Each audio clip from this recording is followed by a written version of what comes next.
You've probably asked yourself this at least once if you've ever been involved with an avoidant.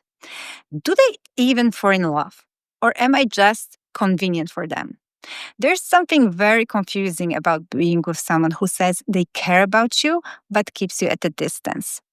So, can avoidants fall in love? The answer is yes, they can and they do. They just experience and express love in a different way. And today we're going to talk about that. And if this topic speaks to your heart, make sure to stay till the end because we're going to unpack not just if avoidants fall in love, but also how they love, why it looks different, and what it takes to build a connection with emotional depth with an avoidant. My name is Luna Aimee, and I'm a life and attachment style coach and author of books on attachment styles. And my mission here is to help you recognize your emotional patterns and build secure, loving relationships that you truly deserve. And by the way, my newest book about avoidant attachment style had just come out on Amazon in July. So I encourage you to check it out. The link is in the description box below. But let's dive into the subject of today's video. So, do avoidants fall in love? Yes, they do, but not in the same way you might be used to, especially if you lean more anxious or secure side. And here's why. For an avoidant, love is filtered through layers of protection because love feels unsafe to them. Love threatens the autonomy they've worked so hard to build. It touches the wounds they are covering up all their life. So, what do? They love from a distance. They love while hiding parts of themselves. They love while staying guarded. But let me be clear here. It's not that the feelings don't exist. It's that those feelings are often wrapped in fear, in shame, and internal conflict. Now, let's talk about something most people miss when it comes to love. Vulnerability isn't just a nice to have. It's necessary to have a deeper connection. The more emotionally vulnerable someone can be, the deeper their capacity for love. And many avoidants never let themselves be fully seen. They might love someone's presence, but not let that person see who they really are. They might admire someone, but hold back when it comes to sharing their fears or asking for emotional support. So the experience of love remains very limited. It's like loving someone from behind a glass wall. Now, we need to distinguish between two things, infatuation and love. Because many avoidants are capable of strong infatuation. They might feel intense attraction or longing at the beginning of the relationship. It will be really strong. They might even say, I love you very quickly and mean it in that moment when they say it. But true lasting love isn't built in the dating stage or honeymoon stage. It's built in conflict. It's built when you go through hard things together and you choose to stay, to grow and learn each other's needs together. And that's where avoidants often struggle. Because once they hit the power struggle stage, where emotional intimacy becomes necessary, they often retreat. And they don't retreat because they don't care.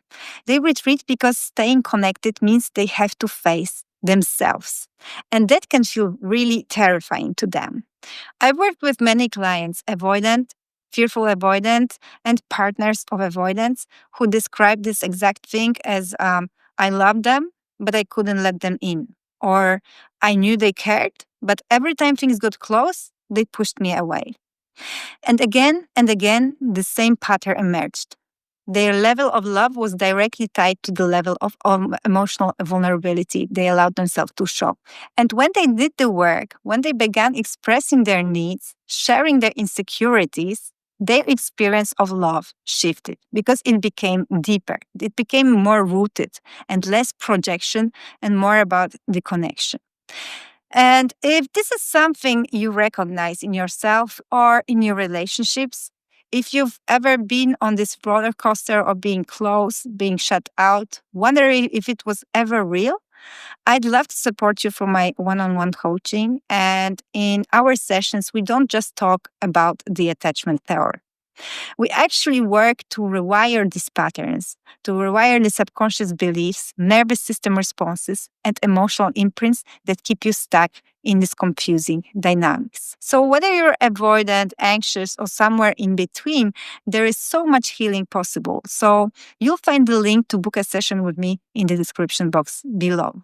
But let's now talk about another part that is very crucial here. Love builds over time. And not in length of time, but in what you do with that time. Because infatuation, it fades and conflicts arise.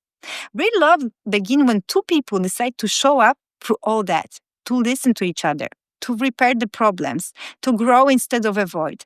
And unfortunately, avoidance, and especially dismissive avoidance, often struggle with this part. When there's tension, they shut down. When there's emotional intensity, they detach. And not because they don't care, but because they never learned how to stay close and safe at the same time. That's why they are avoiding it. Now comes the big question. Can avoidance experience unconditional love? And the answer is yes, they can, but only when they do the inner work to become secure. And what does it mean? It means learning to express needs and fears, not suppress them. It means letting themselves be seen by the other person, even if it feels scary to them. It means repairing instead of avoiding when things get hard. And it means also building emotional tolerance for intimacy and not just physical closeness. When they do this, the experience of love changes because it deepens and it expands. And that's when love becomes not just about the idea of someone, but about knowing them for real, growing with them, and being known in return by the other person. So let's now move to the questions that I often get asked by my clients. So the first question is, if they love me, why did they leave when things got serious? And the answer is because love and safety are two separate things for avoidance. They may have cared deeply, but the fear of engulfment or vulnerability was louder than the pull of connection. The second question that is often asked is, do avoidance miss you when you are gone? And the answer is yes, but they may suppress it or only realize that they miss you after some time. Sometimes they don't even know what they are missing. They just feel a vague discomfort or numbness. Another question is, can avoidance love someone else more easily after leaving me? And the answer is that maybe not more easily, just differently. Sometimes the new relationship is with someone who doesn't trigger their wounds. But that also means there is less emotional depth. So this kind of relationships are easier for avoidance, but it doesn't mean that they are better. Okay, so do avoidance fall in love? Yes, but it's often love behind walls. And unless those walls start to come down, unless they learn to let themselves be seen and loved for who they truly are, that love stays trapped. If you've ever been in love with an avoidant, or if you are one, know that this is not about blame. It's just about understanding this architecture of intimacy and building something real brick by brick. And if you want to go deeper into this topic, I recommend you watching my next video, Why Do Avoidance Fall Out of Love? It will help you see the emotional blueprint avoidance follow and how to stop blaming yourself for the shift that often happens. Thank you for watching and see you in the next one.